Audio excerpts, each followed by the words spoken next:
Donc pour cette deuxième partie de la matinée, donc nous invitons des architectes qui ont peut-être comme point en commun avec Jean Prouvé, c'est d'être des personnes engagées. Or, bien sûr, pas du tout comme Jean Prouvé, mais c'est quand même des personnes rares qui aujourd'hui sont les quelques architectes impliqués sur les problématiques des bidonvilles en France. Médecins du Monde, la Fondation Abbé Pierre ont créé un label cette année des 25 ans des bidonvilles, puisque ça fait 25 ans, c'est un anniversaire malheureux, donc des 25 ans de bidonvilles qui ont réapparu en France aujourd'hui. Mardi, lors de la première journée, un des conférenciers nous a dit, qui fait les études pour la Fondation Abbé Pierre, sur le concours, on dit qu'il y a 3,5 millions de mal logés en France.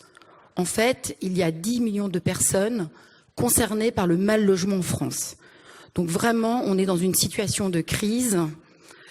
Le logement social, c'est bien, mais il faut réinventer d'autres choses, d'autres normes, d'autres manières d'habiter et penser à des systèmes de maisons comme peut-être l'avait proposé Jean Prouvé, ou d'habitat au prix d'une 4 chevaux qui rentre dans le système industriel. Aujourd'hui, ce qui est proposé par l'industrie n'est pas suffisant. Et donc, on espère par ce concours, faute génération, puisque c'est une génération qui est consultée en France, en Belgique, en Suisse et en Tunisie, d'essayer de donner des nouvelles alternatives.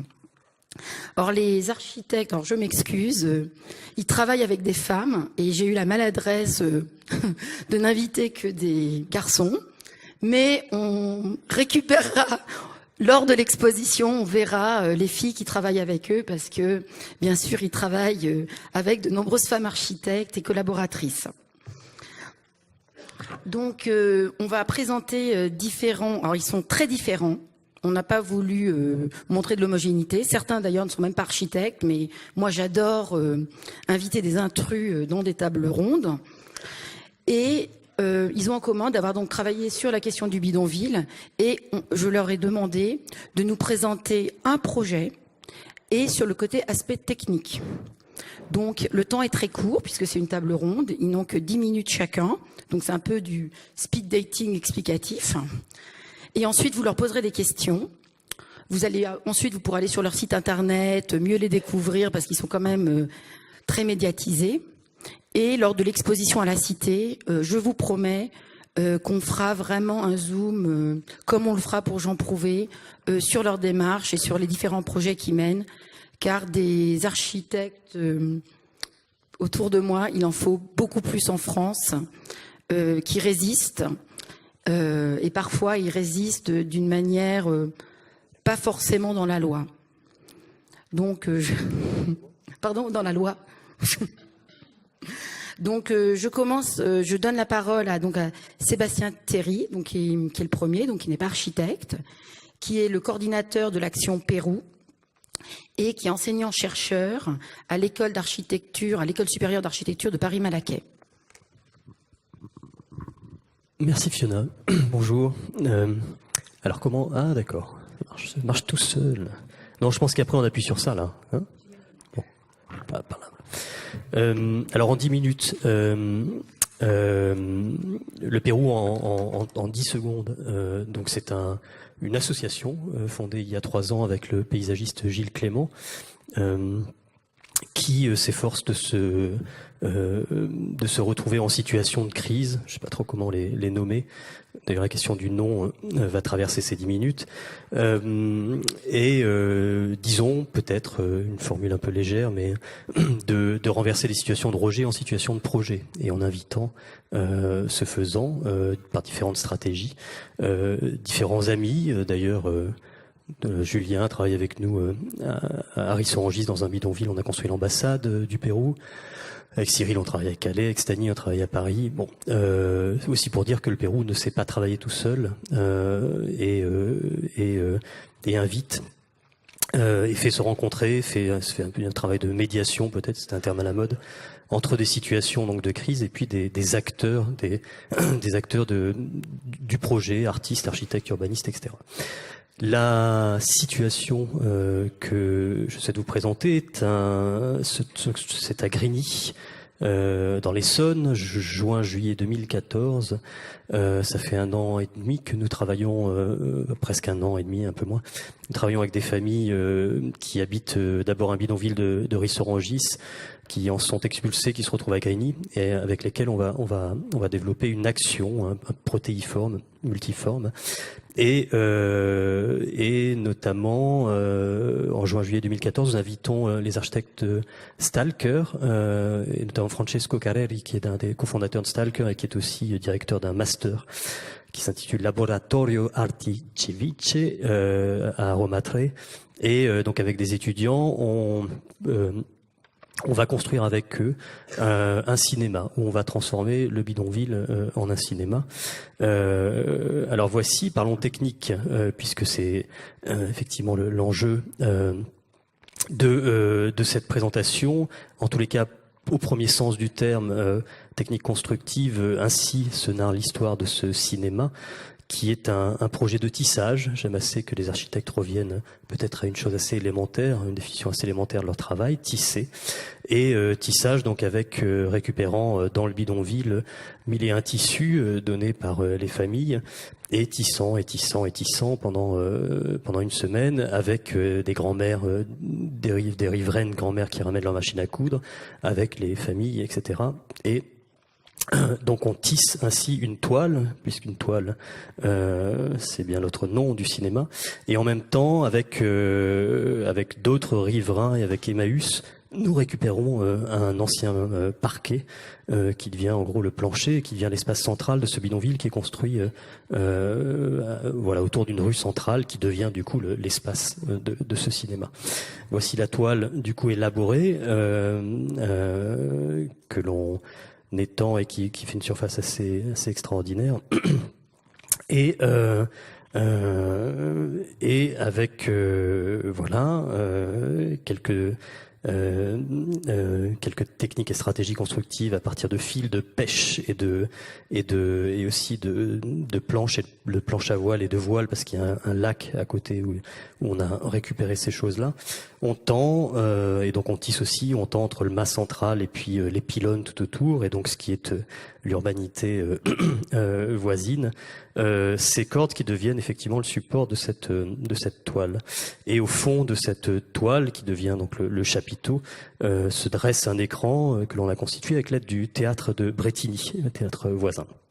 Alors, technique à l'œuvre, c'est celle-ci, donc c'est comment effectivement construire et faire de cet acte un projet de territoire, un projet de la collectivité, engageant évidemment autant que faire se peut donc la collectivité entière, le territoire entier, et qui du coup s'inscrit ô combien dans le tissu urbain, puisqu'il s'agit de ça, et qui est une manière aussi de rappeler que la Maison des Jours Meilleurs a bien été commanditée à Jean Prouvé, avec l'enjeu effectivement de s'inscrire dans le tissu urbain, peut-être en contre-feu aussi des grands projets, des grands ensembles qui visaient à éloigner ces classes dangereuses au-delà.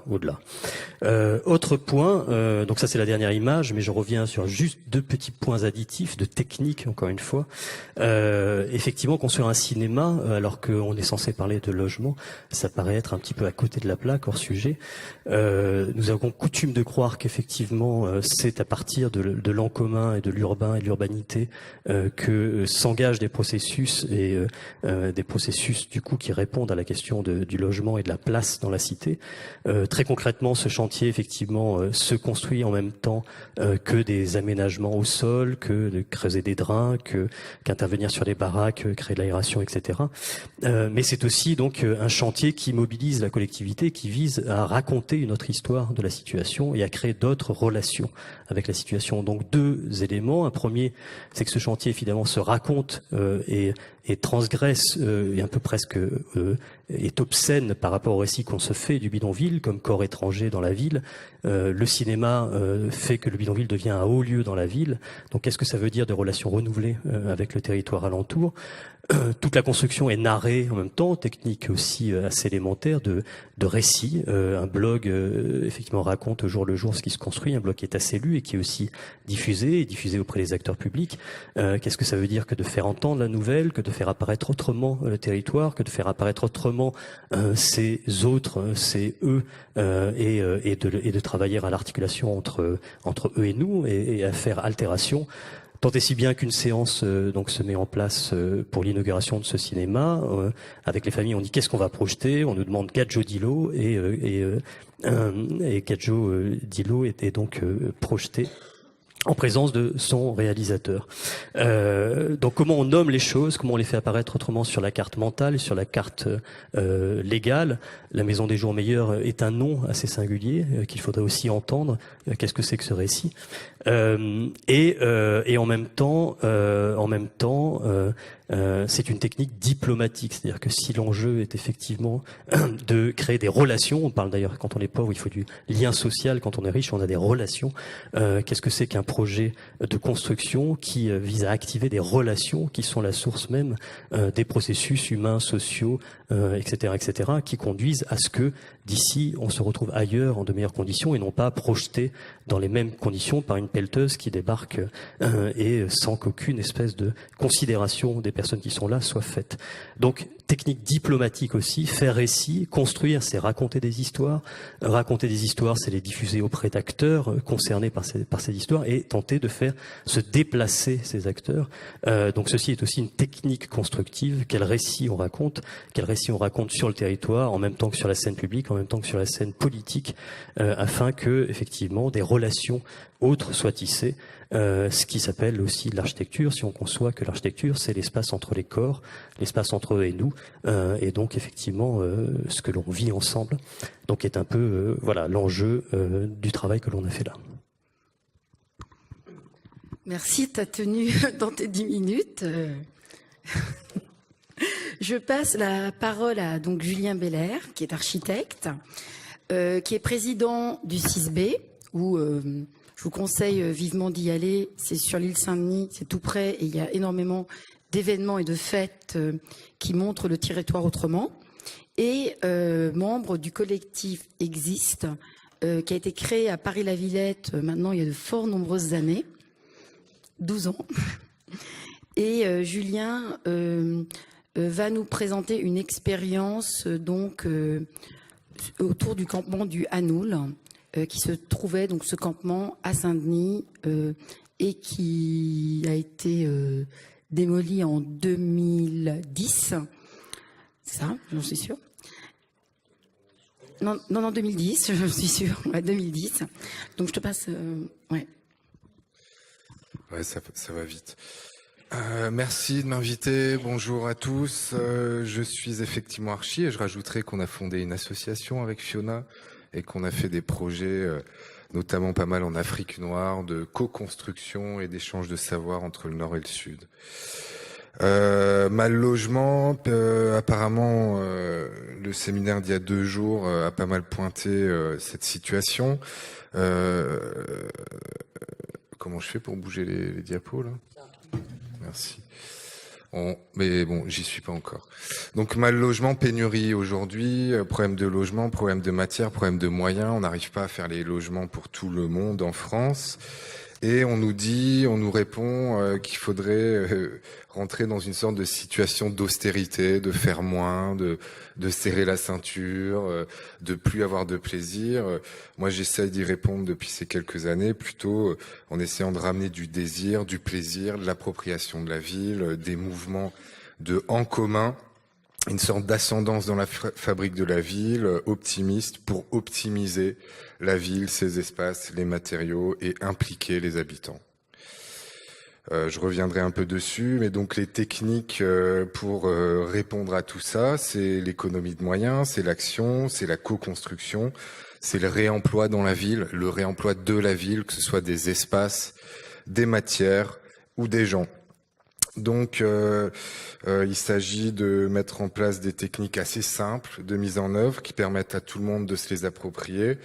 Et je vais vous présenter un projet qui a été d'accompagner des familles à Saint-Denis. 55 familles, un peu plus de 200 personnes qui, quand je les ai rencontrées, vivaient en bidonville dit du Hanoul. Hanoul qui veut dire en Roumanie caravansérail. Donc, tout de suite, je reviens sur cette idée de prendre plaisir à faire la ville, redonner du sens, réimpliquer et arriver à trouver un autre moyen de se mettre en action et de fabriquer quelque chose qui serait peut-être plus juste. C'est peut-être un mot en anglais qui est l'empowerment, la capacitation qu'on traduit les Canadiens.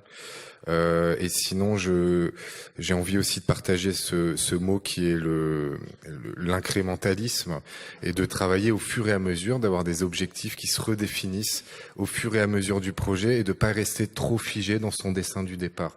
Il s'agit de réinventer des méthodes pour arriver à faire un projet qui évolue avec les gens et par les gens.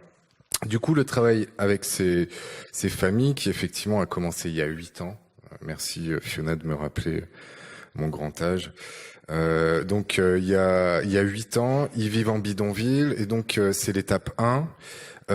Ils se font expulser parce que énormément de gens vivant en grande précarité sur Saint-Denis et du coup un appel des élus locaux à l'État pour les aider. Ça fait de l'expulsion parce qu'on est sous la présidence de Nicolas Sarkozy, expulsion, et du coup on se dit qu'il faut aller vers le droit commun petit à petit. Donc c'est ce au fur et à mesure, on fait avec, et on n'a pas beaucoup de moyens depuis le départ, et du coup petit à petit on rayonne, on donne sens et on regroupe des moyens. Donc l'étape 2, ça a été de diviser le gros groupe en 5 groupes, parce qu'on avait des parcelles qui étaient dans une opération de renouvellement urbain, 5 petites parcelles, on avait déjà travaillé avec des anthropologues et des sociologues, s'apercevant que ce gros groupe, il est gros pour faire front et pas se faire expulser.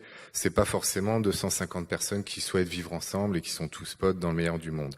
Donc, il y avait des origines différentes. Donc, on a travaillé sur les groupes. Dans le groupe, c'est l'étape 2. On a ramené 5 points d'eau et d'électricité. Ça a duré 1 an. Ensuite, étape 3, on a trouvé un nouveau terrain. Comme on avait continué à travailler avec les familles, on a dessiné un parcellaire, on a fait de l'urbanisme avec ces personnes et on a donné du droit, c'est-à-dire que les grandes familles avaient des grandes parcelles et non pas les familles qui ont du pouvoir ou les personnes qui ont du pouvoir. On a tracé des espaces de circulation et on a fait des sanitaires communs. L'étape 4, qui est l'étape encore actuelle. Donc, en plus de ramener de l'eau, de l'électricité sur les parcelles, de définir le parcellaire et les relations de voisinage, ça c'était une grande partie du travail. On a fourni les matériaux de construction et on a construit avec eux. Donc, c'était une sorte de chantier éclair qui a duré 1 mois. En gros, moi, je distribuais les matériaux, les familles construisaient, j'avais 4 charpentiers menuisiers avec moi, et on a sorti des maisons à moins de 5 000 € la maison. Donc, je vais vous montrer quelques images. Ça, c'est le bidonville au départ. Donc, comment est-ce qu'on travaille sur ce contexte? On fait une salle commune, on nomme la rue, on implique les gens, on fait des expositions dans la ville en disant que c'est un quartier, que c'est des habitants de la ville. On essaie de faire en sorte que les enfants vont à l'école, que les jeunes jouent au foot. On travaille sur une sorte d'inclusion pour dire ces personnes sont des habitants de Saint-Denis. Ensuite, on réagit à les misères, entre guillemets, par des gestes assez simples. Et là, c'était la première fois que la Fondation Abbé Pierre agissait avec nous, mettait un peu d'argent. Donc, on construit des toilettes sèches. Donc, un bloc de 10 toilettes sèches qu'on construit dans ce bidonville sans autorisation. Je rappelle, à cette étape, on est dans cette ville informelle qui se fabrique par le bas, sans autorisation de la part des pouvoirs publics. Donc si là je parle de technique de mise en œuvre, on pourrait dire montage rapide, très important, parce que sinon la police arrête le chantier et c'est fini. Donc il faut que ça aille très vite. Donc ça implique de la préfabrication. Et l'implication des habitants implique des techniques simples. Donc moi, je travaille beaucoup avec la planche, le bois, les tasseaux, les panneaux, parce que ça permet d'avoir simplement une scie à onglet, 3 visseuses, une scie à main, et on arrive à envoyer et éventuellement à construire des bâtiments. Donc ça a été construit en 3 jours, avec des étudiants, on va dire des bénévoles, et avec bien sûr les habitants. Donc aussi bien réfléchir, ce qui était sympa, c'est que ce projet a été montré sur Arte à 20h en disant les Roumains sont plus écolos que vous, regardez. Donc c'est aussi toujours un peu de détourner le regard et de travailler sur la communication pour être compris. Donc vous pouvez voir le petit panneau vert là en bas. En fait, on a travaillé avec des graphistes pour bien expliquer aux utilisateurs comment ça fonctionne, quels sont les usages. Donc ça, c'est la salle commune, le vivre ensemble. On a aussi beaucoup travaillé sur le paysage, sur le jardinage. On a ramené une caravane pour en faire un bureau, mais au bout de 3 mois, on l'a filé à une famille parce qu'ils en avaient plus besoin que nous pour travailler. On a fait tout un diagnostic du bidonville en disant c'est de l'habitat, comment est-ce que 8 personnes peuvent vivre dans 12 mètres carrés. Voilà, donc ça, on a travaillé avec des étudiants pour arriver à l'analyser. Ensuite, il y a l'expulsion, il y a le numéro 2 que je vous disais, donc ça, c'est 3 parcelles. Donc, vous voyez qu'on a essayé de travailler finement sur la composition des ménages, l'origine, est-ce qu'il y a des enfants, est-ce qu'ils vont à l'école, quelle est la situation. Ça, c'est l'étape pré-3, avant qu'on ait aménagé les parcelles en fonction de la taille des familles. Mais là, vous pouvez repérer 3 couleurs, qui sont 3 origines géographiques. Donc l'étape 3, je disais, définir le parcellaire et ramener l'électricité sur les parcelles. Et l'étape 4, qui est l'étape actuelle, qui dure depuis 2 ans, où donc là, on a accompagné à la construction. On est très peu cher. Cette fois, on est dans le droit commun. On a posé un permis de construire. On gère les relations de voisinage. Voilà un petit peu l'objet. On a récupéré des algécos pour les vieilles personnes qui pouvaient pas se construire eux-mêmes leur maison. Donc, il s'agit toujours d'agir en optimisant et en faisant du réemploi. En général, c'est sur les équipements communs, la salle commune ou les toilettes qu'on arrive à construire quelque chose qui est un peu plus joli, entre guillemets, dans lequel on peut prendre plaisir dans le détail. Sur les cellules, il s'agit bien souvent d'aller à l'essentiel. L'étape 5 qui se prépare, on a déjà un permis de construire, c'est une opération d'habitat participatif et groupé en chantier d'insertion fait avec ces personnes pour fabriquer un immeuble pérenne dans les règles de l'urbanisme, mais de la même manière. Donc ça impliquera de la préfabrication en atelier. On a déjà travaillé sur le module bois qui viendra s'empiler. Ça peut impliquer éventuellement une modularité dans le temps, un immeuble qui se démonterait au bout de 10 ans. Et en tout cas, ça implique surtout un accompagnement social de toutes ces familles et une étude assez fine faite par les gens dont c'est le métier. Voilà, modulaire, flexibilité, voilà, ça c'est l'ingé bois qui a sorti un modèle, la fabrique on fait ensemble, chantier d'insertion, voilà. Merci. Merci Julien. Je passe la parole à Stani Cambo, qui est architecte du collectif Échelle Inconnue. Et donc eux, ils sont sur la région de Rouen. Ah bon. C'est bon. Julien a vraiment bien tenu son temps, donc ça t'a surpris. Oui. Voilà. Ouais, c'est pas gagné, hein. J'essaye. Donc brièvement, Échelle Inconnue, donc c'est un groupe qui est pas uniquement un groupe d'architectes, hein, qui réunit à la fois des gens qui viennent du hacking, des gens qui viennent de la géographie, des gens qui viennent plutôt du spectacle vivant ou l'univers de la culture, et qui depuis 98 essaie de mettre en place un travail, disons, contre les faiseurs de ville et leur représentation, c'est-à-dire à la fois contre les architectes, les urbanistes, les flics, les préfets, et on travaille depuis tout ce temps-là avec les gens qui sont pas présents sur la présentation officielle du territoire, qui norme complètement l'espace qu'on nomme communément ville, c'est-à-dire voilà, personnes sans abri, personnes mobiles, voilà. Et donc là, je vais présenter ah non, c'est par où qu'on doit viser, tirer. Toi, ça marche? À droite? Ah oui, c'est pourtant si simple.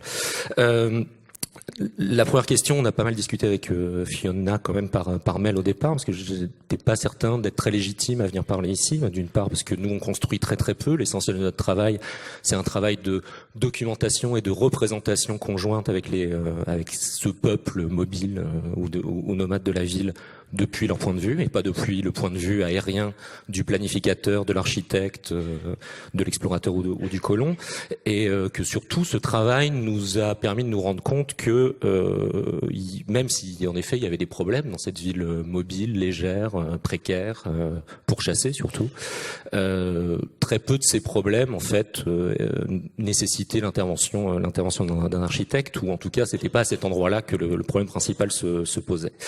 Donc voilà, on a entendu beaucoup de choses en introduction qui justifiaient les politiques métropolitaines globales, la métropole écolo verte, la filière bois, l'industrialisation. Je repasse pas dessus. Je vais pas vous faire le coup de la farce constructive, la farce de l'innovation, pardon, à laquelle je croirais pas. Et l'autre inquiétude ou hésitation qu'on a pu avoir à échelle inconnue avant de venir ici, c'est de se dire qu'en général, quand les architectes commencent à s'intéresser à cette ville-là, c'est pas très bon pour les habitants de cette ville-là. Donc on a des exemples historiques, la zone elle est fortif, quand les architectes et les planificateurs s'en occupent, ça donne certes les HBM, mais ça va pas héberger les zoniers, ça va héberger une autre population. Et que aussi, on se rend compte, nous, depuis maintenant plus de 12 ans de travail, que c'est bien la fabrique de la ville elle-même, dont l'architecte est un des rouages importants, qui génère aussi cette exclusion et cette mobilité forcée. Et il se trouve que, voilà, quand on est architecte, donc j'en parle avec d'autant plus d'aisance que je suis moi aussi diplômé par le gouvernement, ce qui veut pas rien dire. On devient un peu une sorte de spécialiste de la résolution des problèmes. Voilà, on est un peu les docteurs penchés sur la ville, et que comme les autres faiseurs de ville, des fois, si il faut bouger la norme ou la réenvisager pour qu'il continue à y avoir des problèmes, on le fait. Ce qui fait que ça justifie encore notre travail d'architecte.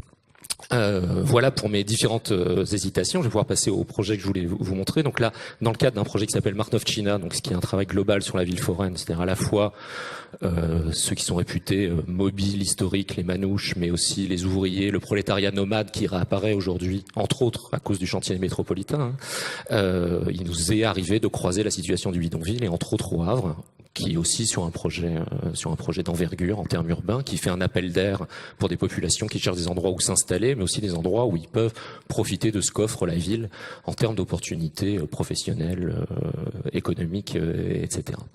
Et donc notre premier travail, comme d'habitude, c'est davantage d'essayer de comprendre ce qui fait urbanité là, ce qui constitue déjà de la ville, mais peut-être quelque chose qui n'a rien à voir avec la ville planifiée et la manière dont nous architectes on pense l'espace, donc en dessinant avec eux, en photographiant, en filmant, et puis rapidement on se rend compte que voilà, il y a un arrêté d'expulsion, le bidonville va être expulsé dans quelques mois, et en discutant avec les habitants du bidonville, on essaie de trouver, et puis quelques militants, on essaie de trouver une solution pour retarder en tout cas cette évacuation. Et donc évidemment, en général, ce que les préfectures renvoient à cet endroit-là, c'est que c'est un endroit insalubre. Donc en général, les journalistes se font fort de répercuter le message, en expliquant, en faisant des scènes à la Zola, décrivant des enfants courant au milieu des détritus. Le bidonville était quand même très propre quand on a été installé dessus. Et donc on a essayé de trouver une solution pour retarder cette expulsion. Ce que je vais vous présenter, en fait, c'est de l'architecture de commissariat. Ça n'a aucun intérêt architectural, ni même pratique. Voilà. D'autant que les gens sont pas non plus, ces habitants sont pas non plus dans l'attente du messie architecte qui viendra résoudre leurs problèmes. Il y a déjà des gens qui construisent sur place. Je mets quand même pas mal de gens au défi avec les mêmes moyens, c'est-à-dire sans fric, mais aussi sans moyen de locomotion, de construire. Il y a des équipes qui sont spécialisées dans la construction, d'ailleurs, de cabanes. Quand on ne sait pas construire, on demande à quelqu'un d'autre de la construire. Et voilà. Donc, ce que je vais vous présenter, c'est un des projets majeurs d'échelle inconnue. Ce sont donc des toilettes, donc sèches, avec l'idée qui était assez simple, qui était de se dire, voilà, la préfecture va expulser, pour ça, elle brandit la menace de l'insalubrité. Donc on est bien dans le cadre d'un bidonville et pas d'un campement. Ça devient un campement à partir du moment où la préfecture expulse. C'est bien l'État qui nomadise des personnes qui, elles, sont en désir de sédentarité. Donc on va répondre à cette question-là, et on va essayer de jouer ce jeu-là, c'est-à-dire dire que on va faire un équipement tellement mobile, ou qui va tellement favoriser le nomadisme, que à chaque fois que les gens vont se réinstaller, le problème va se reposer de nouveau avec un problème de moins en définitive dans le bidonville.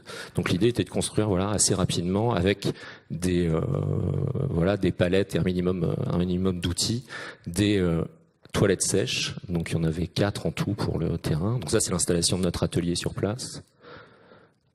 Voilà, alors vous voyez qu'Échelle Inconnue fait travailler les enfants. Et le montage qui se passe sur place. L'idée était donc qu'avec une base de palettes récupérée dans une entreprise juste à côté, on puisse monter et démonter ces toilettes assez rapidement, juste avec un marteau et de la ficelle. Donc, voilà. Je passe vite parce que la forme a assez peu d'intérêt. Elle en a qu'un seul, c'est qu'on voit à quel point les projections demeurent, même chez les architectes qui se pensent bien comme nous. C'est que rapidement, quand on a monté les toilettes, tous les gens qui nous avaient aidés au montage se sont mis à se marrer et commençaient à dire vago, vago, vago. Et donc on a appris que vago voulait dire roulotte et ils trouvaient que ça ressemblait drôlement à une roulotte. Comme quoi, c'est l'espèce d'inconscient qui est projeté sur les habitants de ces lieux-là, des fois perdure, même chez nous. Donc voilà, donc ça c'est la manière dont on les utilise, mais surtout ce qui est important après. Alors oui, autre point, ce qu'on a fait aussi très tôt, alors ça c'est pas du tout des documents qui nous servent à nous. L'idée était de tutorialiser, un peu comme dans le numérique, les hackers, c'est-à-dire faire des notices de manière à ce que l'idée puisse être reprise, améliorée surtout, et essayer de continuer ce jeu de dialogue avec la préfecture en disant que voilà, on peut, s'il continue, on pourrait potentiellement continuer à produire des formes qui soient un peu plus embêtantes pour elles.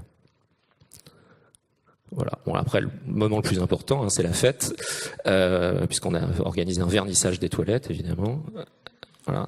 Avec les gens du bidonville, mais aussi parce que la seule chose intéressante de cet objet, c'est en effet en quoi il fait lien. C'est-à-dire pour en faire des toilettes sèches, il faut récupérer de la sueur, donc il faut prendre contact avec le menuisier du quartier ou un peu plus loin pour qu'ils mettent de côté les sacs de sueur, qu'on vienne avec les gens du bidonville, qu'on se présente pour mettre en place une sorte de partenariat informel où des gens viendraient récupérer ces sacs régulièrement. Les palettes ont été fournies par une entreprise un peu plus loin, donc de la même manière, toutes ces personnes-là étaient présentes ce soir-là et ça créait en effet cette question de lien, puisqu'en effet là il n'est pas question de logement, il est bien question d'habitat. Habiter, c'est pas se loger, c'est en effet tisser un ensemble de relations dans son quartier. Donc voilà, on faisait aussi des projections sur place et c'était cool. Voilà. Donc évidemment, ça n'a pas empêché, alors c'est aussi le résultat d'un échec, ça n'a pas empêché la destruction du bidonville Manu Militari quelques temps après, mais quand on a appris la destruction, il y avait des camarades à nous qui sont arrivés au Havre, au pied du bidonville, pour récupérer les toilettes, pour pouvoir les remonter. Et donc évidemment, un cordeau de policiers entourait le bidonville, et ils arrivent très discrètement en disant on voudrait juste récupérer les toilettes, donc tout le bidonville est détruit, et là les flics répondent oui on sait, ordre de la préfecture, échelle inconnue, on touche pas. C'est-à-dire que d'un seul coup, détruire les habitations des gens sur le terrain posait aucun problème, mais dès l'instant qu'il y avait un objet qui pouvait être, on sait pas, une œuvre, mais en tout cas quelque chose avec un architecte derrière, les jeux de fraternité entre les autorités jouaient, et donc on touchait pas aux toilettes d'échelle inconnue. Donc les gens ont été jetés à la rue, mais pas leurs toilettes. Donc on a pu remonter ensuite ces toilettes. Pardon, c'est autre chose. On a pu ensuite remonter ces toilettes dans un autre bidonville et du coup faire fonctionner. Mais bon, enfin, on voit bien que ça résolvait pas cette question-là.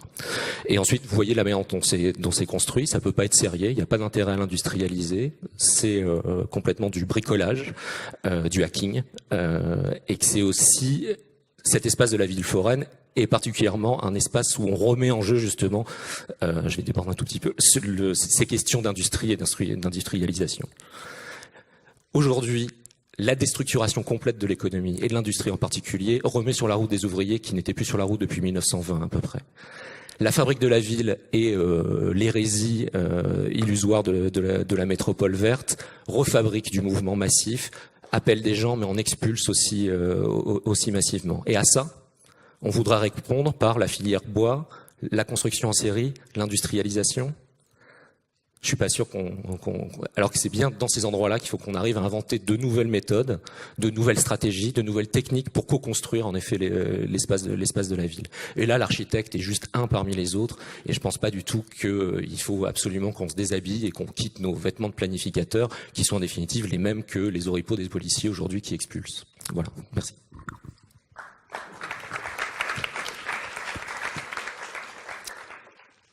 Le tour est à Cyril Hanap, qui est architecte. Il a une agence qui s'appelle l'agence R. Il est membre de Pérou et aussi il est enseignant à l'École supérieure d'architecture de Belleville. Merci. Si je rejoins Stani sur la question que l'architecte tel qu'on l'imaginait dans les écoles a pas grande utilité dans les bidonvilles, je pense qu'il a des nouveaux rôles à y définir. Alors, ce que je dis là, c'est des choses que j'ai pas forcément inventées. C'est des choses qui sont très connues, notamment en Asie ou en Amérique du Sud. Déjà, la première chose, c'est que en Amérique du Sud, on se pose même plus la question. Un quartier précaire, ça se démolit pas, c'est tout. C'est un quartier, c'est un milieu vivant.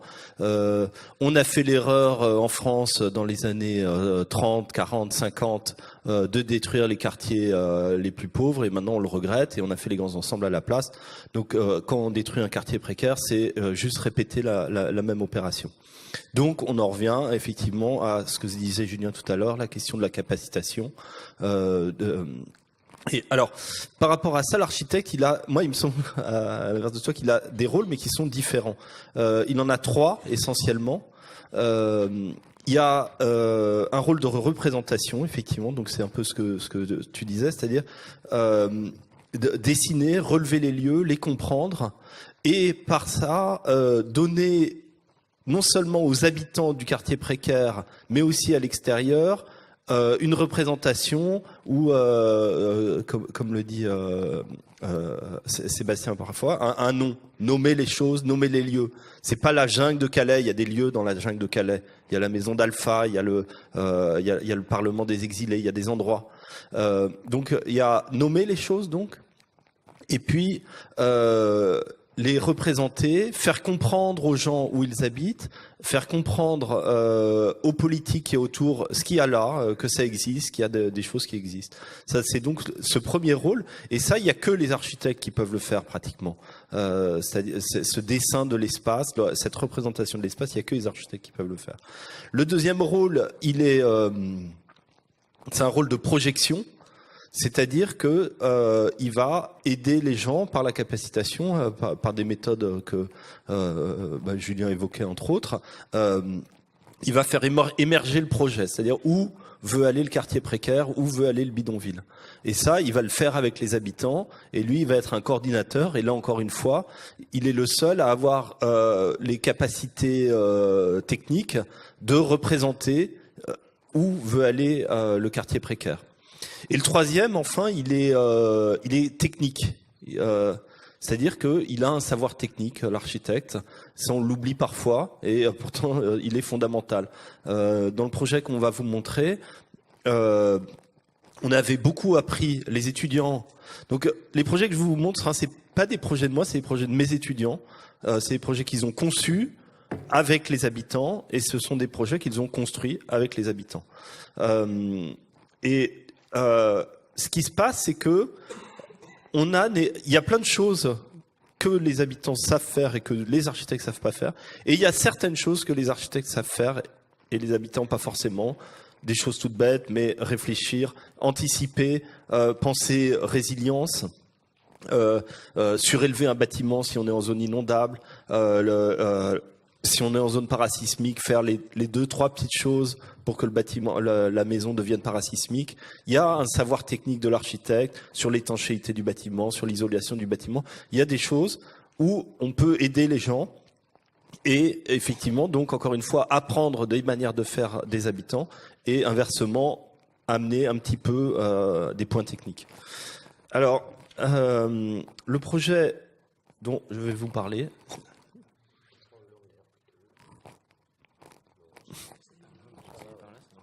Il est par là ? Allô. Il faudrait lancer le diaporama de Cyril Hanap, s'il vous plaît. Ah, il n'a pas. Vous l'avez pas? Je vous l'ai envoyé. Je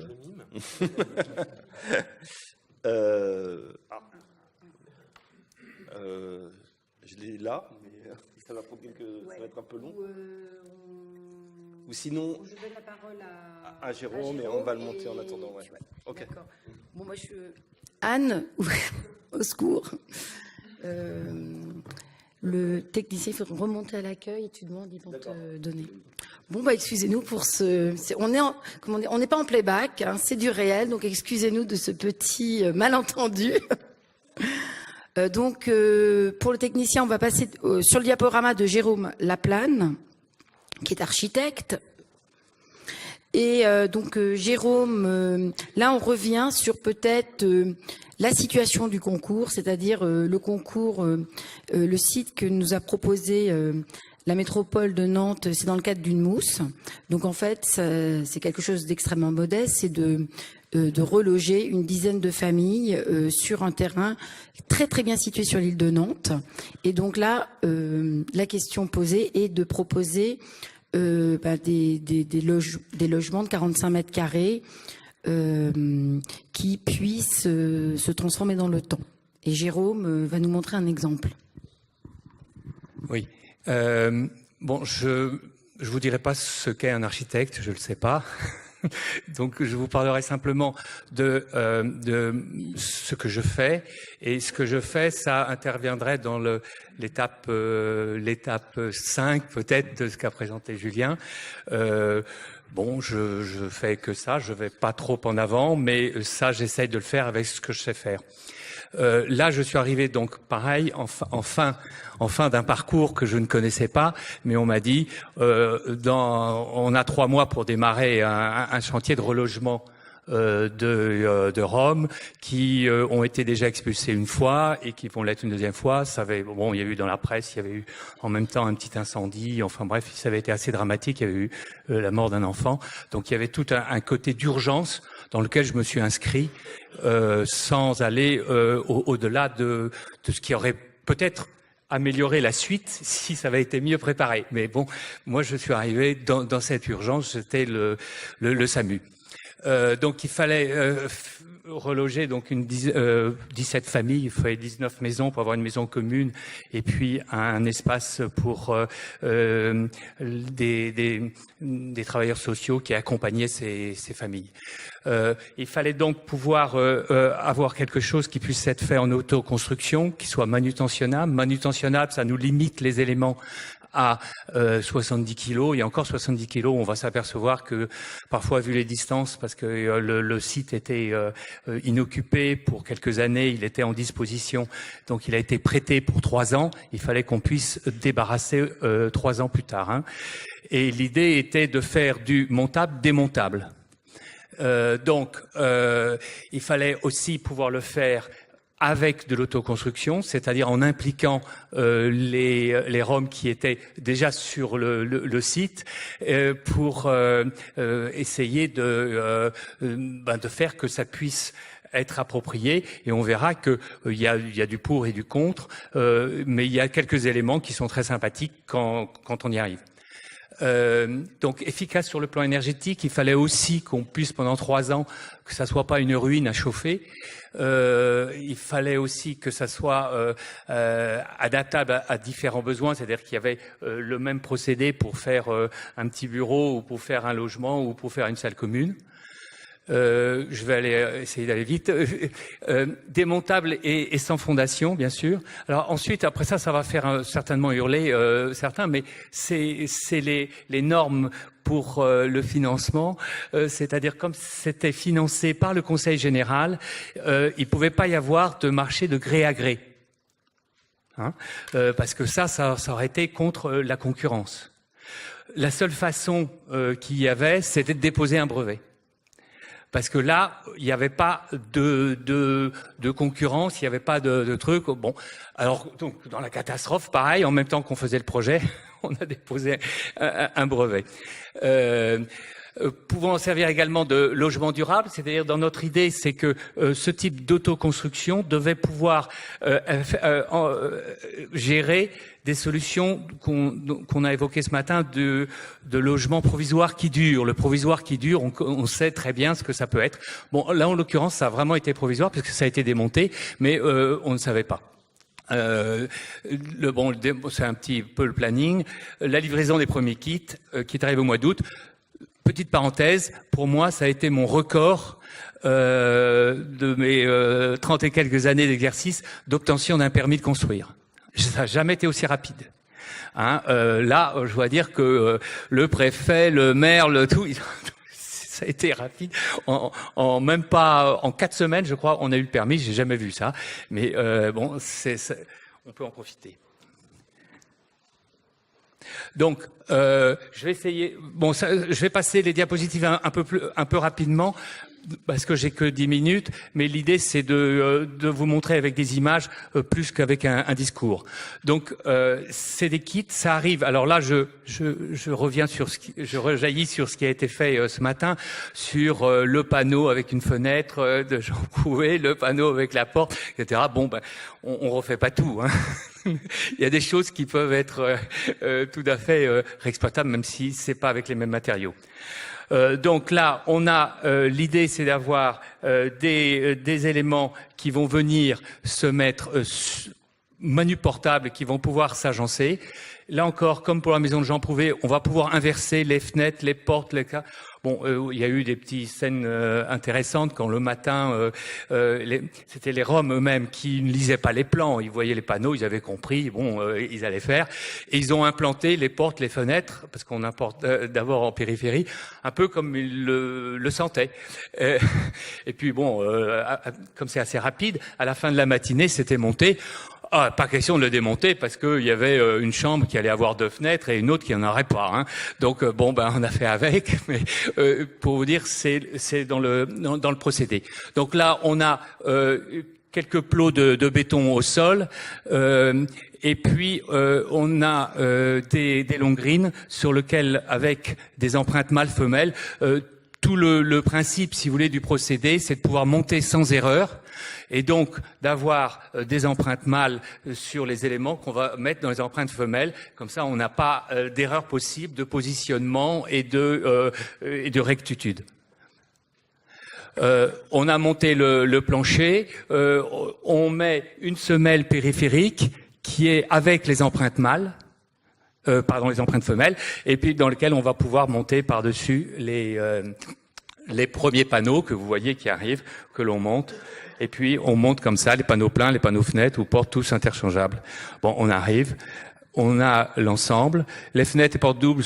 Alors ça c'est important, c'est par rapport aux normes, par rapport aux choses comme ça, on s'est dit que pour avoir une qualité d'isolation thermique, il fallait pouvoir maîtriser l'étanchéité à l'air, et donc les portes et les fenêtres qui sont achetées dans les grandes distributions. Alors on a aussi l'occasion de pouvoir passer sur des séries qui sont parfois à des prix défiant toute concurrence.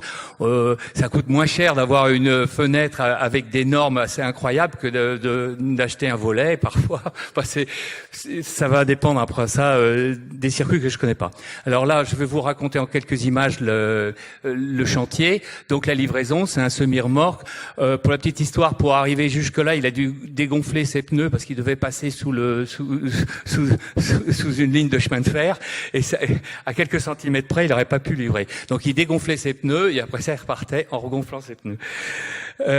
Donc la manutention, on a démarré le chantier parce que bon, comme c'était dans un contexte qui avait quand même été assez brûlant, les Roms étaient là, ils étaient un petit peu méfiants pour déclencher un petit peu l'autoconstruction. En fait, c'est des jeunes étudiants qui sont venus en échange culturel et donc ils ont fait de la construction. C'était pas du tout des étudiants en architecture ou c'était des étudiants qui venaient passer 2-3 mois sur Paris et qui faisaient ce genre de chantier.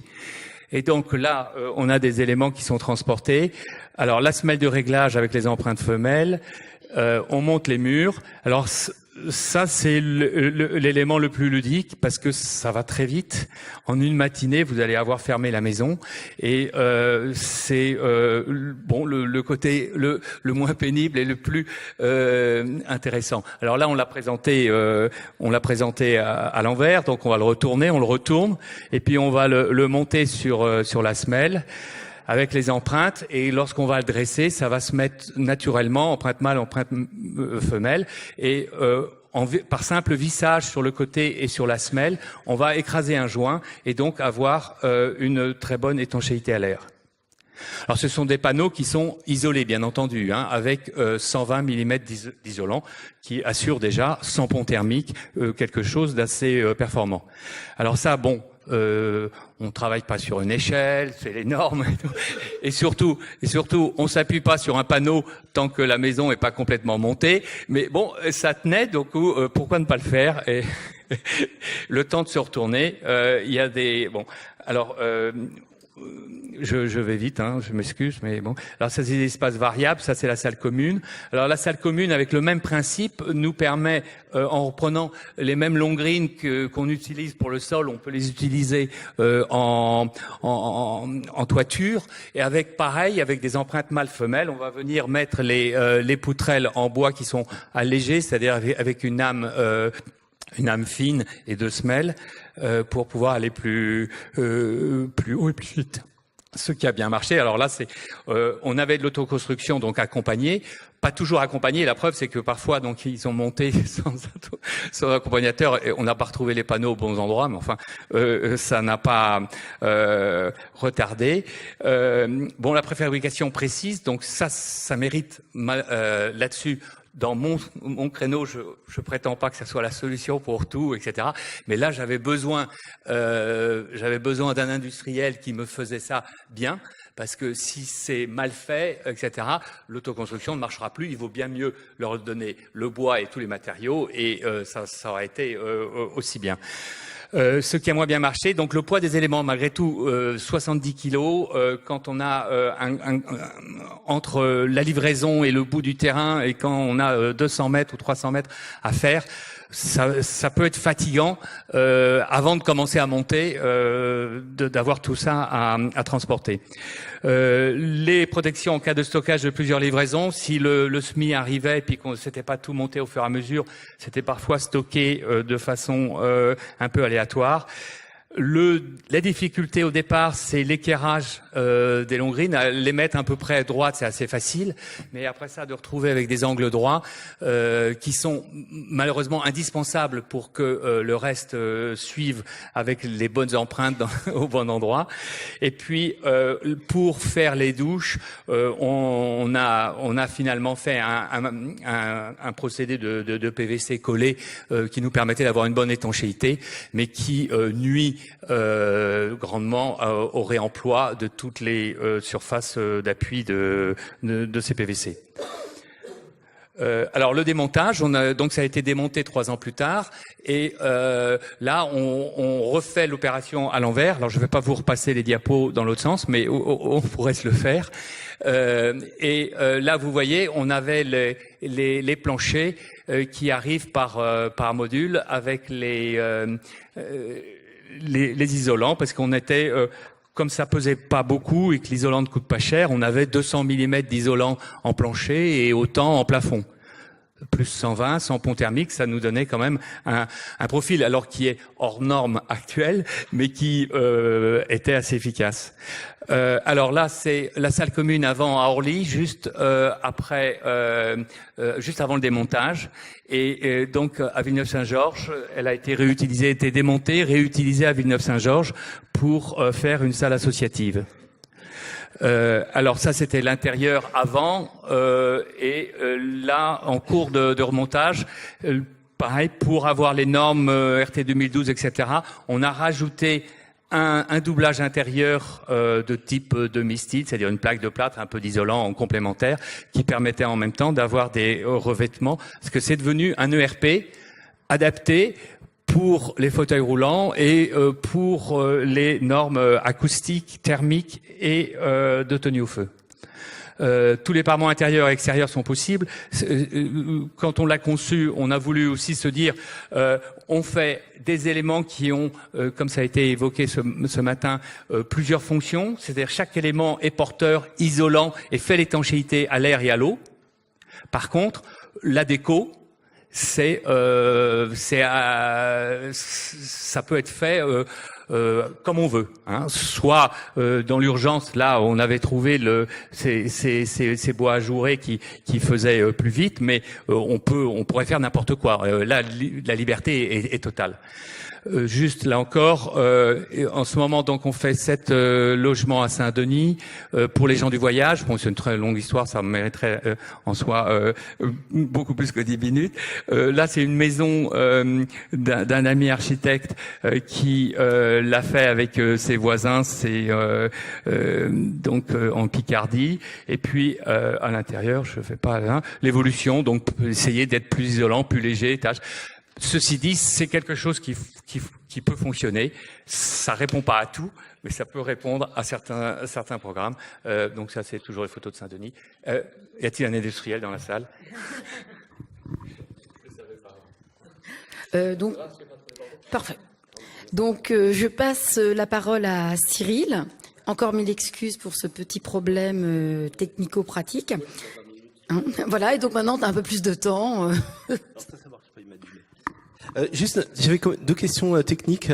Le prix d'une maison type Orly, sortie d'usine, et combien on peut en faire par mois? Alors, là, c'est en pleine négociation avec l'industriel, etc. Mais sur ce on en est là, on est, en gros, pour donner une idée, c'est du 1000 € pour un bâtiment durable avec toutes les normes. Hein. Donc, le mètre carré, oui.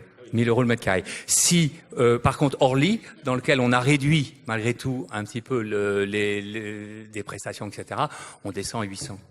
Donc la maison la maison d'Orly 800 € le mètre carré. Voilà. Mais ceci dit, c'est quelque chose qui a été fait avec un charpentier, etc., donc qui n'a pas du tout passé à l'échelle industrielle. C'est pour ça que je posais la question. Bon, ben, Cyril, c'est à ton tour, enfin. Oui, alors moi je vais revenir malheureusement enfin d'ailleurs c'est une question, l'industriel, pas l'industriel. Alors je dois faire des signes, moi, j'ai pas le petit truc, je vais faire des mouvements comme ça. Hop, c'est parti. Donc moi c'est parti d'un exercice pédagogique en fait avec des étudiants. C'est un exercice qui est mené avec des étudiants de 4e année. Que je revisite après d'ailleurs avec les étudiants du DSA risque majeur de Belleville. À la base, donc il y a une espèce de cahier des charges techniques que je leur donne, qui leur est donné. C'est des petits projets d'architecture de bâtiments écologiques en climat tempéré, à construction et déconstruction rapide, autonome ou quasi autonome énergétiquement, construit à partir de matériaux surnuméraires ou de récupération, surface indicative de 15 mètres carrés. Et après tout un système de ventilation, intégrer les systèmes sanitaires, etc. Et surtout cette question que je leur pose tout le temps, ce que vous concevez, il faut que votre mère, vous y mettriez votre mère. Alors bon, ce qu'il y a, c'est à 20 ans, parfois sa mère, on a envie qu'elle ait des problèmes, mais donc il y a un petit, ou leur grand-mère, je devrais leur dire, mais bon. Et notamment, je leur dis toujours que dans l'évaluation de la note, le poids du bâtiment sera quelque chose qui sera important. Voilà, suivante. Alors, donc une suite. Donc après, le projet que je vais vous montrer, c'est un projet qui a été imaginé avec le Pérou au départ sur le site de Rissorangis. Et en fait, ce qui se passe, c'est que justement, enfin. Une des qualités de l'architecte dans ces cas-là, c'est l'adaptabilité aussi. Et ce qui s'est passé, c'est que en fait, 2 semaines avant l'intervention qui était prévue des étudiants, le bidonville de Rissorangis s'est fait détruire. Comment ? Oui. Et ils ont fait ce travail de conception, de préparation avec les habitants de Rissorangis. Alors, coup de bol entre guillemets. pour ce travail, pour qu'il soit pas perdu, c'était qu'il y avait des cousins proches des gens de Ris-Orangis qui étaient à Viry-Châtillon, à 1 kilomètre de là, et qui avaient des besoins assez similaires. Il y a eu 2 choses assez importantes. Donc il y a eu, on travaillait sur le programme, on avait évalué qu'on avait un budget pour faire à peu près 2 bâtiments. Donc il y a le principe d'une salle de bain qui apparaît rapidement. Il y avait vraiment une demande là-dessus, des douches, un endroit où se laver. Et l'autre programme, il cessait de changer, quoi. C'était un atelier, une salle pour les enfants, etc. Et ça renvoie à une question donc qui était celle du bâtiment sans programme. Donc quand on parle de manière différente de penser l'architecture, moi quand j'étais étudiant, un bâtiment ça avait un programme.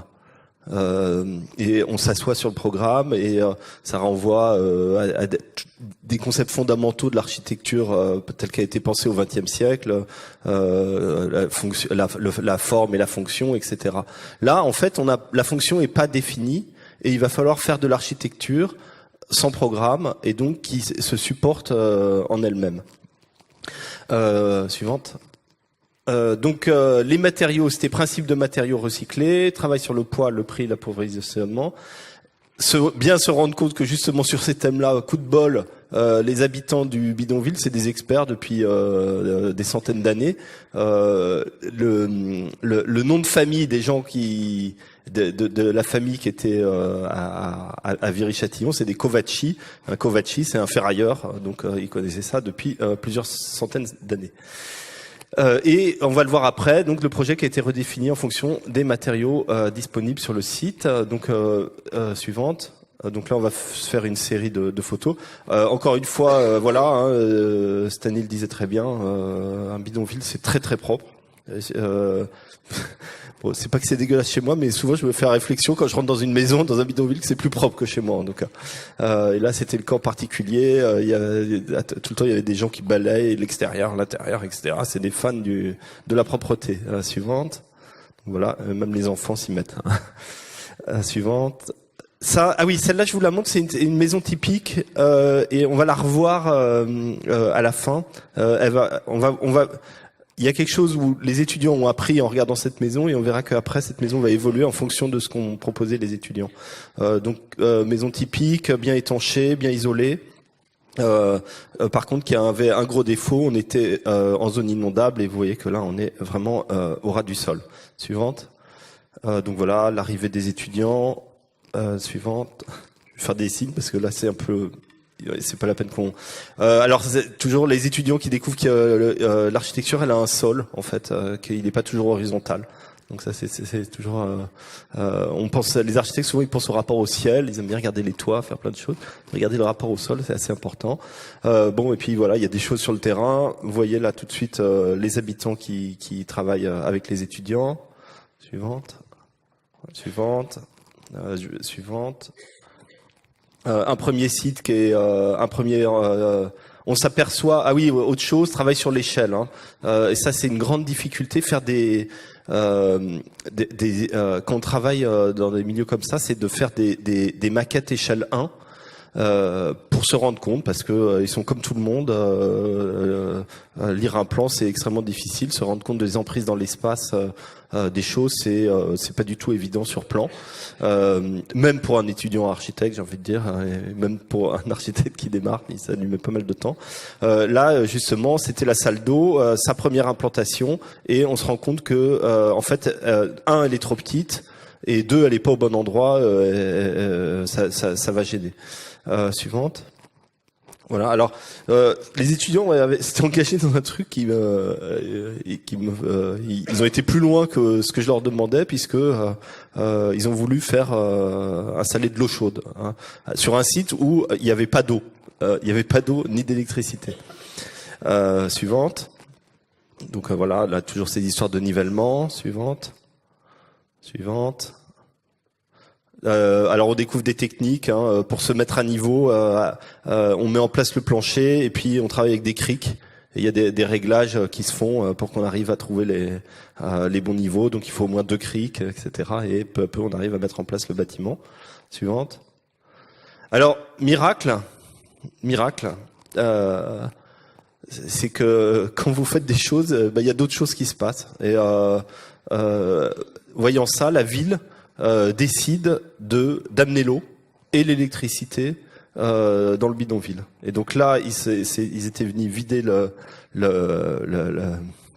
toute la merde qui était accumulée et qui bouchait toutes les évacuations du site, et ils envoient un camion pour vider ça, et quelques jours après ils ont amené et l'eau et l'électricité.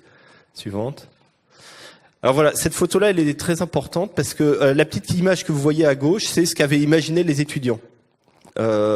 Alors avec des idées, j'ai envie de dire d'étudiants. On va faire des fenêtres, on va récupérer des bouteilles en plastique, on va les recomposer, on va faire des fenêtres, ça va être super. Le recyclage c'est génial, etc. Puis le polycarbonate, c'est classe, voilà. Et donc ce que je vous ai dit tout à l'heure, on se rend compte que c'est trop petit, puis surtout on arrive sur place et les gars nous disent ouais c'est bien, mais vous savez les fenêtres, en fait on connaît un site là, il y en a plein. Des fenêtres, c'est des gens qui passent du simple vitrage au double vitrage, et il y a des millions de fenêtres disponibles en Île-de-France en parfait état. Donc la bouteille en plastique c'est sympa, mais une vraie fenêtre c'est quand même mieux. Les panneaux en polycarbonate c'est sympa, mais j'ai ce système avec c'est des caisses de déménagement. C'est un déménageur là, il sait plus qu'en faire. Il y a ça. La couverture. Il y a eu une course cycliste. Il y a des tonnes de panneaux de polycarbonate. On peut les récupérer. On peut faire la toiture. Et donc vous voyez comment mais ça, et les étudiants étaient super bons là-dessus parce que en moins de 24 heures on est passé du bâtiment de gauche au bâtiment de droite. Suivante.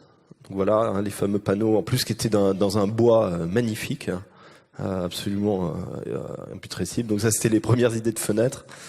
Voilà, suivant.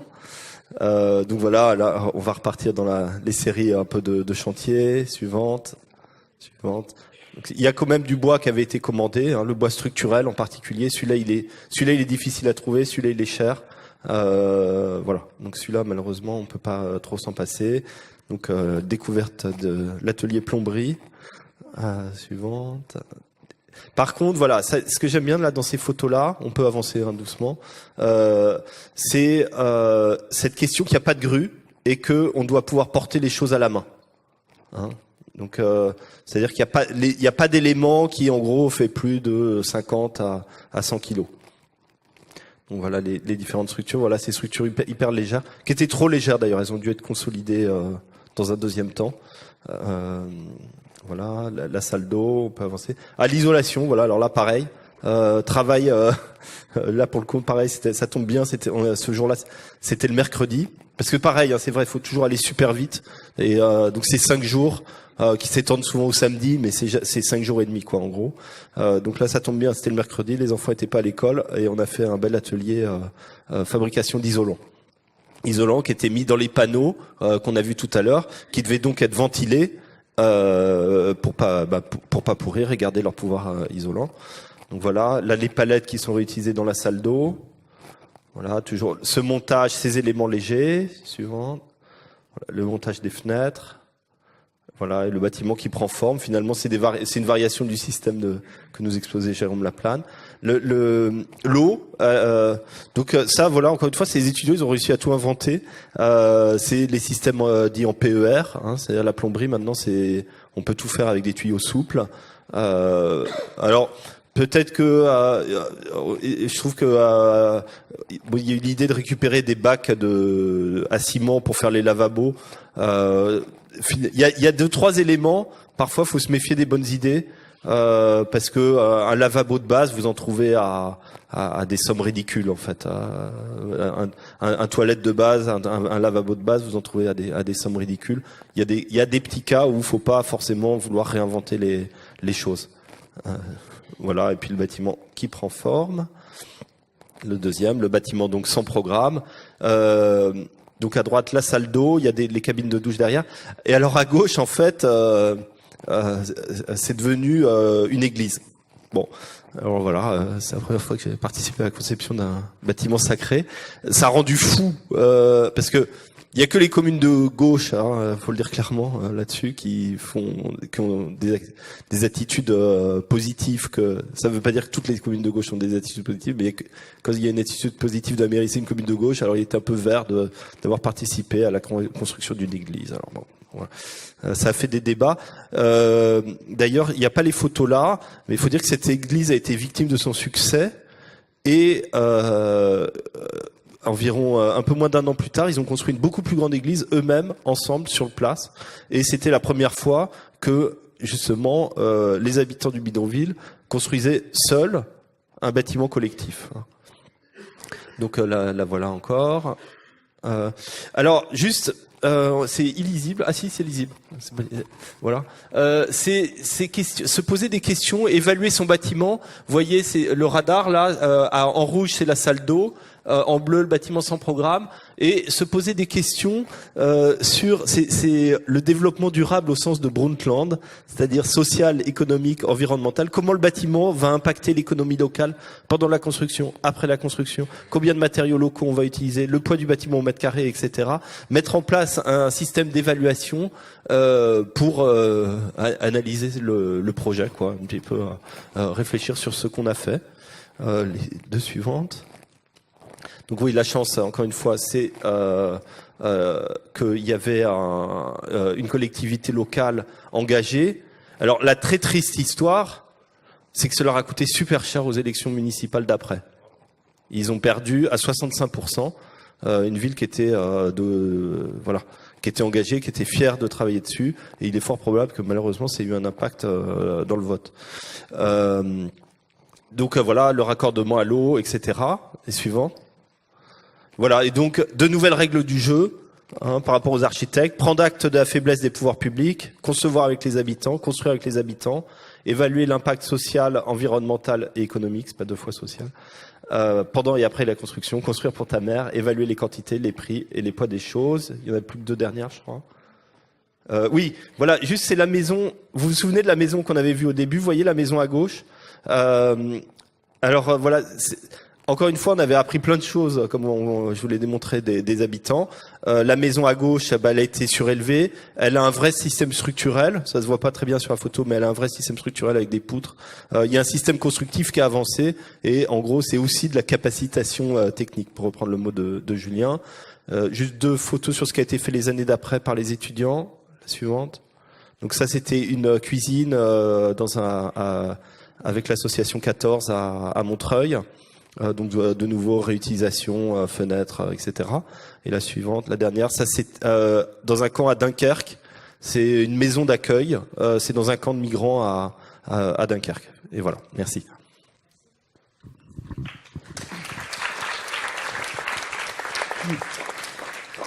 Donc là, je propose de donner du temps au public pour poser vos questions aux architectes et non architectes autour de moi.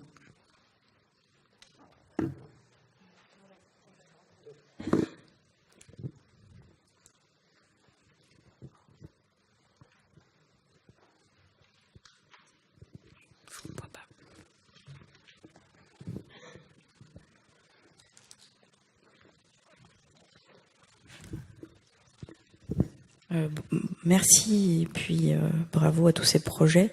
Je voulais savoir quelle était la part de l'esthétique dans les approches de récup. C'est-à-dire que dans vivre dans une maison, il y a aussi le plaisir des yeux, etc. Donc on a vu que, je sais plus comment s'appelle le monsieur, on pouvait la décorer comme on voulait, etc., etc.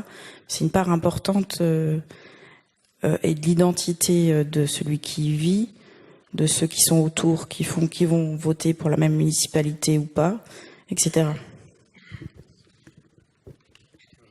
Je ne vais pas répondre frontalement à la question, mais malheureusement, si on fait des beaux projets, ça dessert la collectivité et le groupe. Il y a eu un début. Je fais exprès de mettre les pieds dans le plat de cette manière. Après, ça dépend de ce qu'on appelle le beau, bien sûr. Mais quand on intervient dans un bidonville, il y a toujours un risque.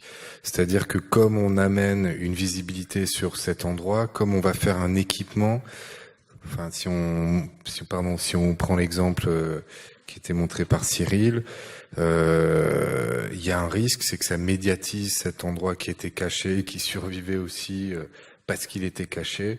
Et du coup, il y a toujours un jeu. Moi, sur l'étape 4 que j'ai faite, du projet que je vous montrais, on s'est battu pendant longtemps pour faire une chouette salle commune. Et en fait, la ville ne voulait absolument pas faire ce geste en plus, parce qu'ils avaient de gros problèmes avec le voisinage qui jalousait l'installation de ces personnes sur le territoire. Donc voilà, il y a une sorte de justesse, c'est assez curieux, où faudrait pas trop bien faire, où il y a un risque de jalouser, on va dire, de jalousie avec le voisinage. Après, il s'agit bien sûr de rendre les gens fiers, et de redonner de la dignité à ce type d'habitat et donc bien sûr de donner une valeur au réemploi. Moi je parlais de situation de pénurie, donc il faut redonner une valeur à ce qui est juste et qui du coup est plutôt réutilisé que produit au bout de la planète et jeté au bout de 2 ans. Puisqu'il s'agit de construire pour ta mère, tu construis le mieux possible, c'est tout. La question, elle se pose très simplement. Moi, je suis pas d'accord avec Julien sur la question de l'effet pervers. Mais ça se pose à tous les endroits. Je veux dire, le logement social, c'est bien sa caractéristique. Il faut construire pauvre pour les pauvres. Il faut surtout pas qu'on ait l'impression d'habiter autre chose que du déclassé. Et donc ça va du bidonville, le logement social, à tous les programmes, quels qu'ils soient. Donc, je pense que se pose à la question de votre position, et je pense que la proposition de Cyril est assez éloquente et pédagogiquement opérante, et faire le mieux possible. La maison des jours meilleurs, c'est un présupposé, enfin un prérequis absolument, je sais pas, élémentaire. Non, oui, enfin moi c'est un peu pareil. Enfin le débat sur l'esthétique, quelle esthétique pour d'abord, est-ce qu'on apprécie sa maison ou est-ce qu'on apprécie la maison de son voisin? Je pense que une maison qu'on a construit pour soi, qu'on a co-construit, je pense que par définition on la trouve belle. Moi toutes les constructions que j'ai vues ce matin, je les trouve toutes magnifiques. Alors c'est quoi l'esthétique? C'est un pavillon de banlieue. Moi je préfère ce que j'ai vu ce matin. Je sais pas, c'est... Tu parles tout le temps, toi. Non, mais juste pour revenir sur l'esthétique, il y a aussi, alors pour le coup peut-être un effet pervers, mais qui marche dans l'autre sens. Si on voit à quel point l'esthétique du bidonville, l'esthétique du bois de palette, du bois de coffrage, a envahi au contraire l'esthétique officielle de la nouvelle ville mondialisée. C'est-à-dire la ville cool. Qu'on voit ici, mais qu'on voit aussi dans les parcs à Moscou où on travaille aussi. Elle est faite de bois de coffrage, elle est faite de bois de palette. Elle pourrait ressembler en définitive, à partir du matériau, à ce qu'on peut trouver sur de l'habitat autoconstruit. Donc on voit aussi que cette esthétique, elle est fluctuante. Là tout à l'heure on parlait de la maison de Prouvé qui aujourd'hui est vendue très cher, de ce pauvre monsieur qui essayait de lutter, parce que la plupart des gens en définitive, qu'est-ce qu'ils font quand ils habitent quelque part? Ils luttent contre l'architecture. Ils essaient de hacker leur propre espace de vie avec leur esthétique propre pour essayer d'être chez eux et pas être dans le cerveau d'un architecte. C'est ce que ce monsieur faisait avec la réalisation de Prouvé. Mais encore une fois, par cet effet de cercle vicieux assez étonnant, de recapture du code de l'autre, y compris du plus pauvre et du plus discriminé, qu'on va finir en définitive par sacrifier définitivement, un peu comme le sacrifice aztèque, vous voyez, où on découpe quelqu'un puis on porte sa peau comme ça, on est sûr que la machine mondiale continue à tourner. Et bien de la même manière, aujourd'hui, les riches reprennent le code de Prouvé et s'échangent très cher quelque chose qui était technique, destiné à une population précarisée. Donc le jeu de l'esthétique, c'est pas juste une question de est-ce que c'est beau pour le voisin, est-ce que ça va être accepté, même si en effet parmi les premiers arguments de rejet de la ville foraine, c'est sa question esthétique. C'est pas beau vos caravanes, c'est pas beau votre camion, c'est pas beau vos seaux qui traînent partout, et c'est pas beau le bidonville. Mais on voit que derrière, il y a une machine de recapture symbolique d'abord qui vise à annihiler une deuxième fois le précaire et le précarisé. Quelqu'un en veut? Question suivante.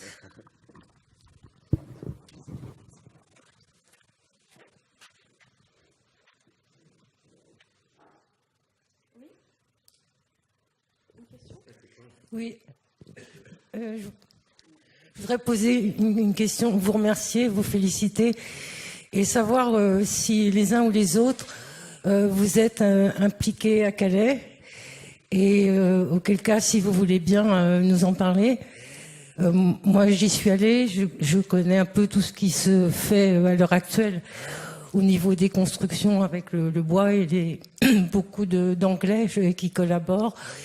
Et sachant que l'État s'est engagé à construire 1500 places dans des containers et qu'il y a déjà plus de 4000 personnes là-bas, donc je pense qu'elles sont tout à fait en très grand danger et j'aimerais bien vous entendre.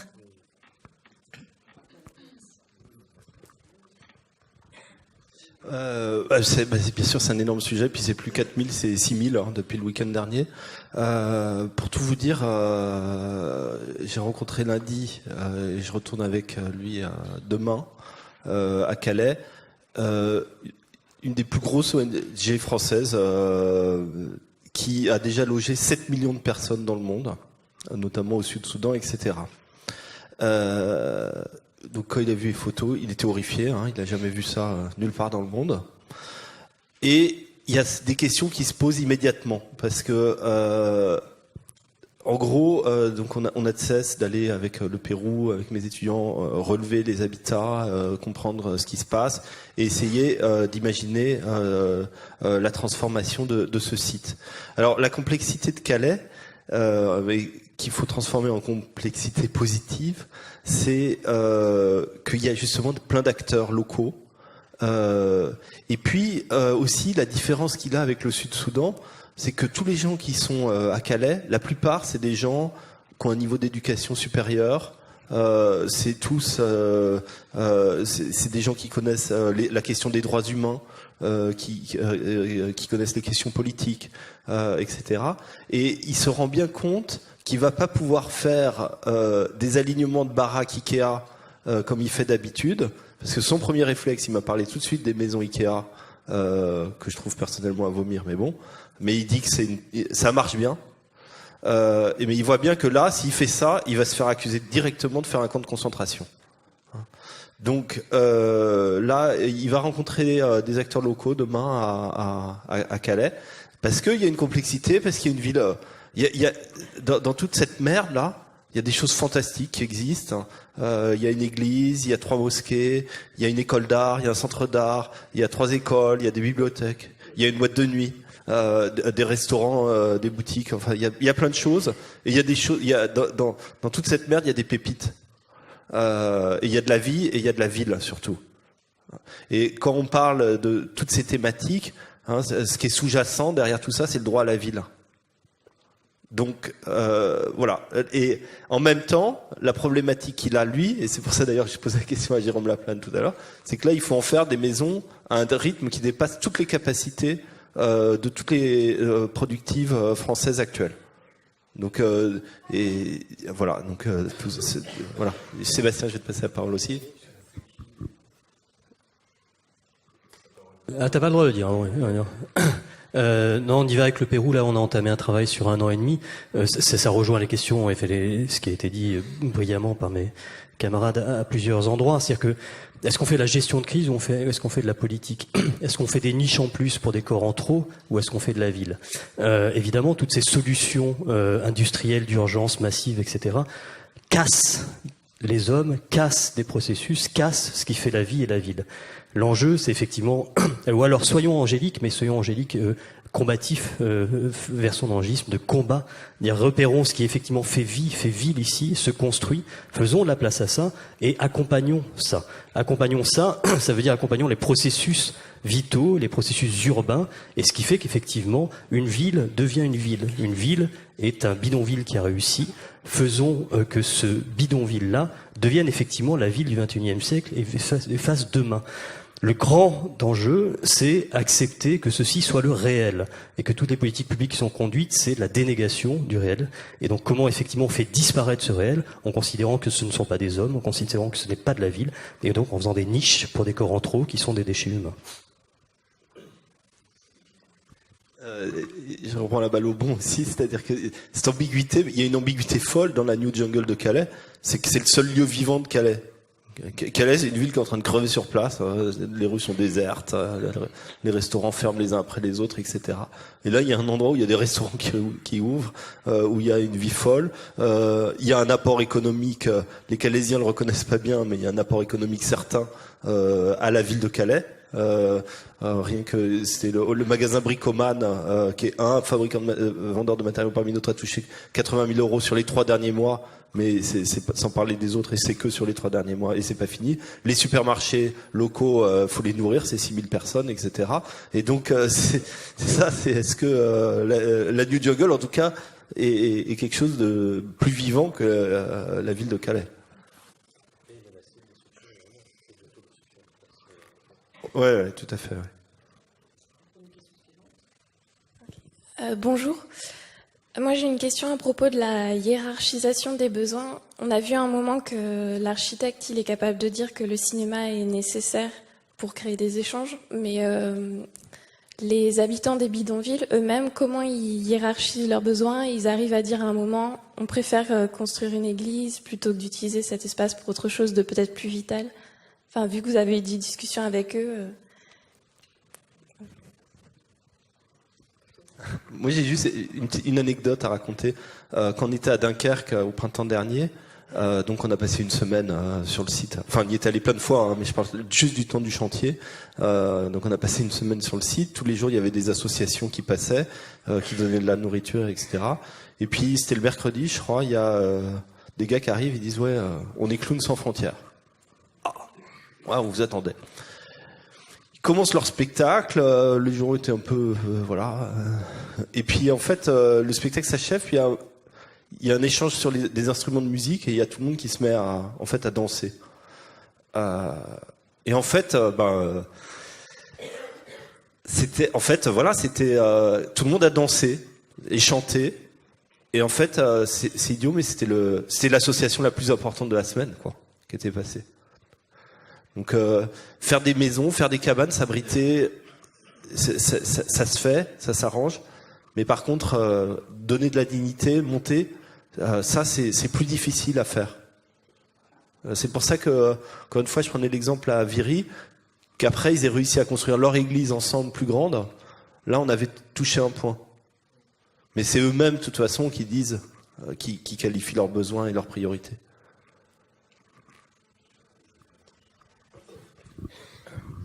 C'est vrai que c'est toujours une grande question. Est-ce qu'on est des savants qui savons bien dire quelle est la priorité, hein, les toilettes, l'électricité, l'incendie, le CO pour qu'on ne meure pas l'hiver.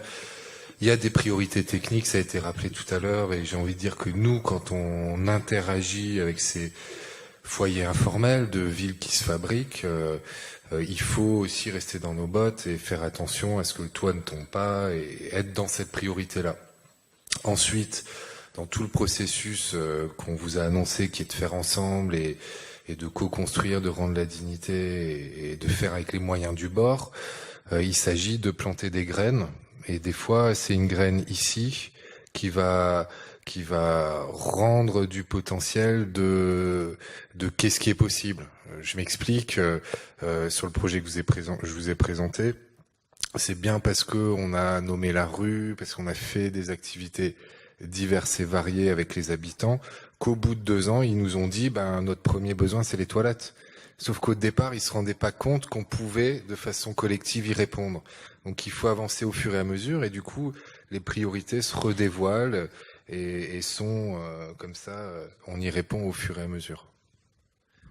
Oui, et j'ajouterais par rapport à Calais qu'il y a une complexité qui superpose, c'est que ils ne veulent pas rester. Hein? Ils rêvent d'autre chose, ils rêvent de partir, et du coup, c'est plus difficile à essayer justement de bâtir quelque chose. Ils veulent pas sédentariser sur place.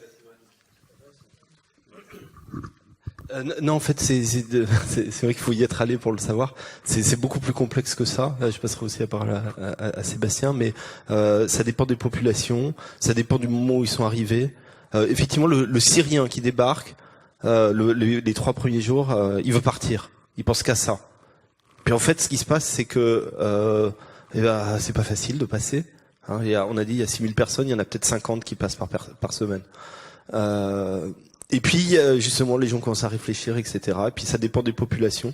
Par exemple, les Soudanais, la plupart des Soudanais, ils ont reconstitué une urbanité. C'est là qu'il y a les choses les plus construites. C'est assez.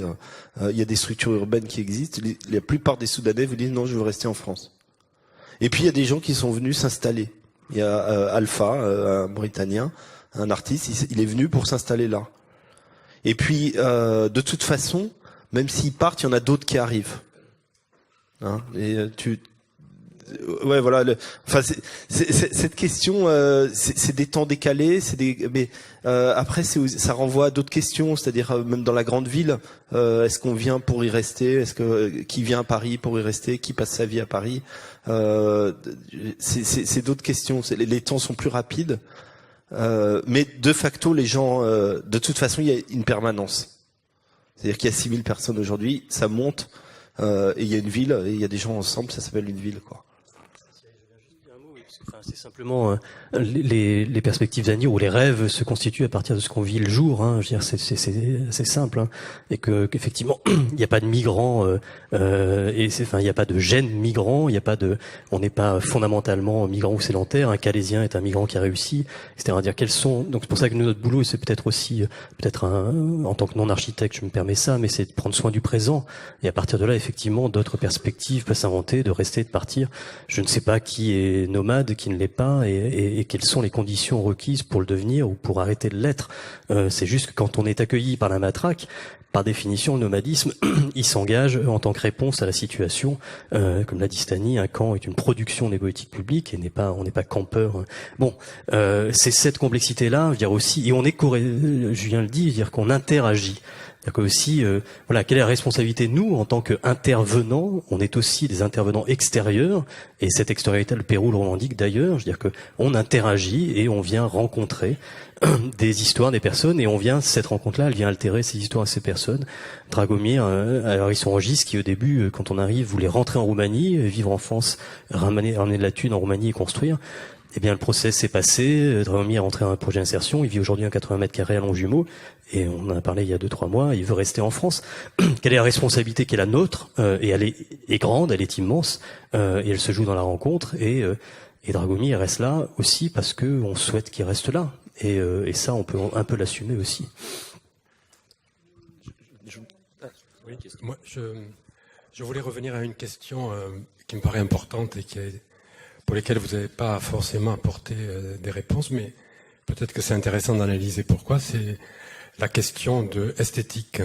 Alors, elle est tombée un peu comme une incongruité. J'ai l'impression que c'est une chose qui se réduirait à la question du beau. Or, la définition même de l'esthétique, c'est quand même la réflexion sur la forme. Et je dirais que peut-être le seul qui en ait parlé de manière plus intéressante, c'est toi, à travers le fait que tu parles de récit, tu parles de comment on raconte. Pour moi, alors peut-être qu'il suis un peu plus âgé que vous, mais j'ai le souvenir que l'esthétique était liée à la question du politique, c'est-à-dire donner forme, quelle que soit la forme, que ça soit une forme de la manière dont on raconte la ville. Et puis toi, tu as rappelé aussi que si on s'intéresse pas à la forme, c'est la forme qui s'intéresse à nous, et on reproduit des choses totalement inconscientes. Donc, je pense que la question de la forme, elle est déterminante. C'est-à-dire, on donne une forme à quelque chose. Encore, il faut en être pleinement conscient, sinon, effectivement, on ne fait que reproduire des mécanismes, des choses un peu pavloviennes qui amoindrissent, en tout cas, le propos et la puissance du récit et la dimension politique voilà. Je crois qu'aujourd'hui, en tout cas pour échelle inconnue, si on veut être tout à fait honnête, on tâtonne encore sur cette question esthétique. Quand je disais il faut se débarrasser, se dépouiller de nos habits d'architecte, on n'a pas encore complètement terminé. Et on voit à travers différentes, alors dont je parlais tout à l'heure, cet objet qui ressemblait finalement à une roulotte, ou l'expérience de Francesco Carreri avec cette tente qu'il appelle lui-même une robe gitane ou une robe zigane. on voit aussi comment on reproduit des essentialistes dont il faudrait qu'on se détache, mais que néanmoins, en tout cas pour ce qui nous concerne, il nous semble que si Villefort IA et ville normée d'un autre côté, alors on pourrait dire nomade aussi, dans le sens non pas où nomade implique le mouvement, mais renvoie au nomos, et que le nomos s'opposerait à la norme qui est celle de la ville qu'on apprend à construire dans toutes les écoles d'architectes et dans tous les cabinets ministériels. Mais comment, en prenant parti, du coup, il faudrait qu'on soit en capacité, collectivement, pas les architectes, à mettre en forme, parce que les gens mettent en forme aussi, puis à travers leur décor, à travers des tonnes de choses, comment on arriverait justement à construire aussi, y compris une esthétique revendiquée. Mais encore une fois, personne n'attend les architectes, les travelers le font très bien. Les travelers ont une esthétique d'une puissance complètement hallucinante. Voilà, ces esthétiques-là, elles existent. Elles sont en plus de ça hyper intéressantes parce que l'esthétique des travelers, elle a l'intérêt d'être agressive. Ça fait trembler le bourgeois et c'est pas mal. Et que voilà, il y a cette question-là. Comment on arrive nous-mêmes c'est plutôt à nous de nous créoliser que à mettre en forme l'esthétique des autres, de mon point de vue. Non, mais c'est quelque chose qu'a évoqué, je crois que c'est toi tout à l'heure. De toute façon, effectivement, il y a un message politique. On en est bien conscient. Quand même, en tant moi, j'ai eu une éducation, on va dire moderno-classique en école d'architecture. Il faut quand même prendre acte de la rupture du grand public avec cette esthétique, justement. Il y a un truc quand même. Il y a une question, et c'est Stanley qui le disait tout à l'heure. C'est curieux, cette esthétique des bidonvilles, elle intéresse beaucoup de gens. Il y a un message politique, il y a, pour moi, Bobo est pas du tout une insulte, c'est au contraire des gens que j'estime beaucoup. Je veux dire, cette esthétique, elle est reprise. Donc il y a un acte politique, effectivement, esthétique, qui est sous-jacent, qui a l'avantage, entre guillemets, de venir du bas, bottom up. Donc effectivement, elle est là, elle s'assume moyennement, c'est vrai qu'elle est iconoclaste, etc. Toi, tu l'assumes beaucoup. Non, c'est pas ça. Non, juste une anecdote. Est-ce que quelqu'un connaît la gypsette ? Alors c'est un nouveau phénomène de mode. Alors c'est plutôt des dames très très riches, plutôt stylistes à New York, alors qui s'habillent avec des robes à fleurs, etc., qui considèrent que le monde est un terrain de jeu et qui se baladent en caravane streamer, qui vont vivre dans des yourtes, alors plutôt à pas péter, dans des endroits visiblement pas très chers. Donc elles évitent plutôt les palaces et elles endossent comme ça tous les oripeaux. Donc c'est la construction de Gypsy et Jet Set. Et elles assument complètement. Donc peut-être que la question esthétique, on la prend à l'envers en se disant alors, vous architecte, comment vous assumez la question esthétique? Non, c'est comment les questions esthétiques remontent, comment elle est recapturée, comment elle dévitalise l'autre à partir du moment où elle est recapturée. Une toute dernière question.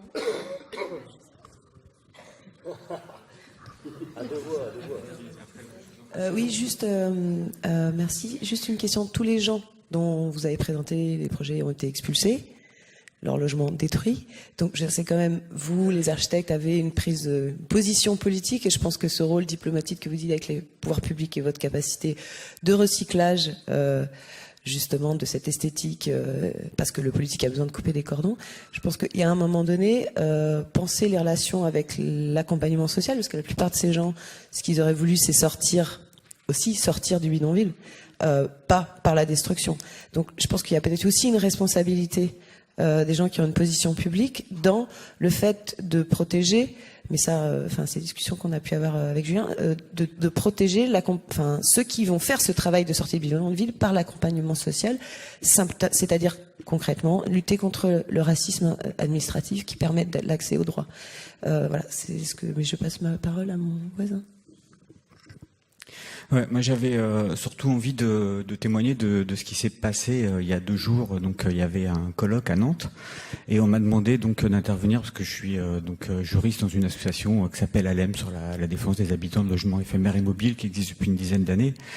Et donc une personne m'avait repéré en tant que juriste et m'a rappelé le lendemain pour me dire Nantes Métropole, donc qui était présent en tribune pour nous présenter différents projets. Par exemple, il y avait je sais pas combien de travailleurs sociaux qui accompagnaient l'installation de 6 SDF, sûrement, donc très bonne chose pour eux.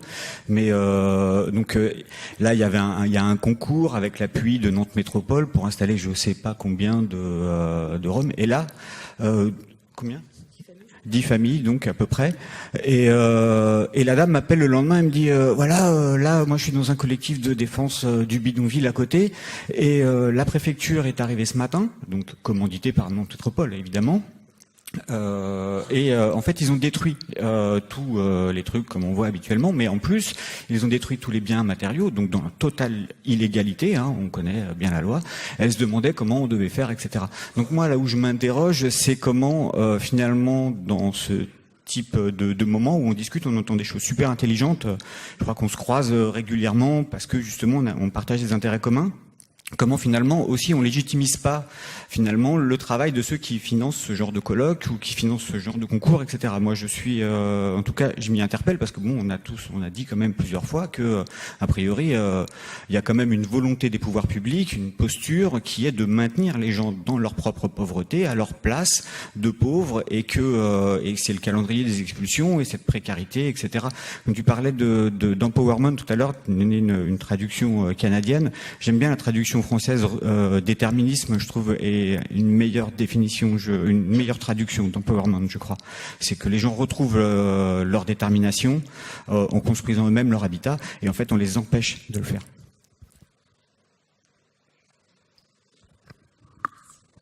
C'était pas une question, Clément. Non, t'as raison. Oui, bien sûr, toute la question est là. Comment ce sont les mêmes acteurs qui construisent le problème et qui prétendent être en mesure de le résoudre? C'est le grand jeu de la fabrique de la ville, au moins depuis le 19e siècle. On planifie, on expulse, ou on planifie, on amène de la main-d'œuvre, et on génère cette mobilité, alors des fois forcée, mais des fois nécessaire. Mais en tout cas, on l'intranquillise quoi qu'il arrive. Et la place du travailleur social là-dedans, elle est compliquée comme la place du travailleur social au moins depuis l'après-guerre. C'est-à-dire comment on envoie quand même des gens poser des pansements sur des jambes de bois.